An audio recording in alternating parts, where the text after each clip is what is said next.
আসসালামু আলাইকুম সবাইকে। আজকে খুব মজার একটি রেসিপি আপনাদের সাথে শেয়ার করব। এটা দেখতে কিন্তু চিংড়ি মাছ দিয়ে লাউয়ের মতো লাগছে বা চাল কুমড়ার মতো লাগছে।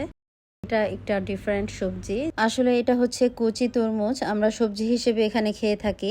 আমাদের থাইল্যান্ডে এই সবজিটা একেবারে অ্যাভেলেবেল, বাজারে এটা খুবই পাওয়া যায়। তাই আমি লাউয়ের মতো করে বা চাল কুমড়ার মতো করে আমি চিংড়ি মাছ দিয়ে এই সবজিটা রান্না করি। তো সেটাই আজকে আপনাদের সাথে শেয়ার করব। তো সবজিগুলো আমি প্রথমে একটু ছিলে তারপর কেটে নিব। এটার যে উপরে চামড়াটা সেটা একটি পিলার দিয়ে আমি প্রথমে ফেলে দিচ্ছি। তারপর এগুলোকে আমি কেটে নিব ছোট ছোট করে। পছন্দ অনুযায়ী শেপ নিয়ে, যে কোনো শেপ নিয়ে কেটে রান্না করা যায়। তো আমি এভাবে ছোট ছোট করে কেটে নিলাম। তো এগুলোকে আমি একদম ছোট ছোট করে লাউয়ের মতো করে কেটে নিয়েছি। রান্নার জন্য চুলায় কড়াইতে 2 টেবিল চামচ পরিমাণ তেল দিয়ে এর মধ্যে 1/3 কাপ পরিমাণ পেঁয়াজ কুচি দিয়ে দিলাম। এখন এই পেঁয়াজ কুচিগুলোকে একটু ভেজে নেব। একটু নরম হয়ে গেলে পরে পেঁয়াজ কুচিগুলো এর মধ্যে দিয়ে দিলাম আদা রসুনের পেস্ট। এখন এই আদা রসুনের পেস্টটাকে কিছুক্ষণ নেড়ে চেড়ে একটু ভেজে নিব, যেন আদা রসুনের কাঁচা ফ্লেভারটা চলে যায়।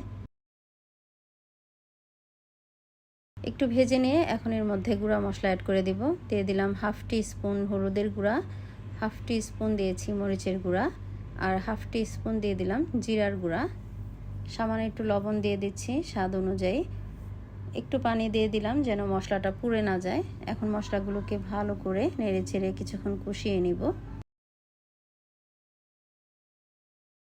এর মধ্যে দিয়ে দিলাম আমি 200 গ্রাম পরিমাণ চিংড়ি মাছ। চিংড়ি মাছগুলোকে আগে থেকে আমি কেটে বেছে ধুয়ে রেখেছিলাম। এখন এই চিংড়ি মাছগুলো এই মশলার সাথে ভালোভাবে নেড়ে চেড়ে কিছুক্ষণ কষিয়ে নিব।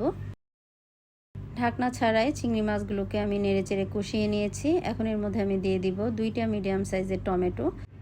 টমেটোগুলো একটু ছোট করে কেটে নিয়েছি। এখন এই টমেটোগুলোকে চিংড়ি মাছের সাথে নেড়ে চেড়ে আরও কিছুক্ষণ কষিয়ে নিব। টমেটোগুলো যেন একটু সফট হয়ে আসে, এর জন্য আমি একটি ঢাকনা দিয়ে ঢেকে দিব। একটু নাড়াচাড়া করে দিব। টমেটোগুলো কিন্তু এই পর্যায়ে সফট হয়ে গেছে। এখন আমি এর মধ্যে পানি দিয়ে দিব। এখানে আমি প্রায় 1 কাপ পরিমাণ গরম পানি দিয়ে দিচ্ছি। ভালোভাবে একটু নাড়াচাড়া করে দিচ্ছি। পানিটা ফুটে এলে এর মধ্যে আমি দিয়ে দিব কেটে রাখা সবজিগুলোকে আগে থেকে ভালোভাবে ধুয়ে আমি পানি ঝরিয়ে রেখেছিলাম। এখন এই সবজিগুলো দিয়ে দিচ্ছি। এই সবজিগুলোকে বেশ ভালোভাবে মশলার সাথে নেড়ে চেড়ে আরও কিছুক্ষণ কষিয়ে নিব। এই সবজিটা আসলে লাউ কিংবা চাল কুমড়ার মতো টেস্ট। তো আমি কিছুক্ষণের জন্য একটু ঢাকনা দিয়ে ঢেকে দিলাম। এই পর্যায়ে এসে দেখবেন সবজিগুলো থেকে কিন্তু বেশ খানিকটা পানি বের হয়েছে এবং সবজিগুলো কিছুটা সিদ্ধ হয়ে গেছে। সবজিগুলো আরও কিছুটা সিদ্ধ হবে। তো আমি এগুলোকে ভালোভাবে একটু নাড়াচাড়া করে আমি আবারও ঢাকনা দিয়ে ঢেকে আরও কিছুক্ষণ রান্না করে নিব। প্রায় 3-4 মিনিট পর আমি ঢাকনা খুলে দিচ্ছি। এরই মাঝখানে আমি একবার নেড়ে দিয়েছিলাম। এখন সবশেষে আমি এর মধ্যে দিয়ে দিচ্ছি কাঁচামরিচ।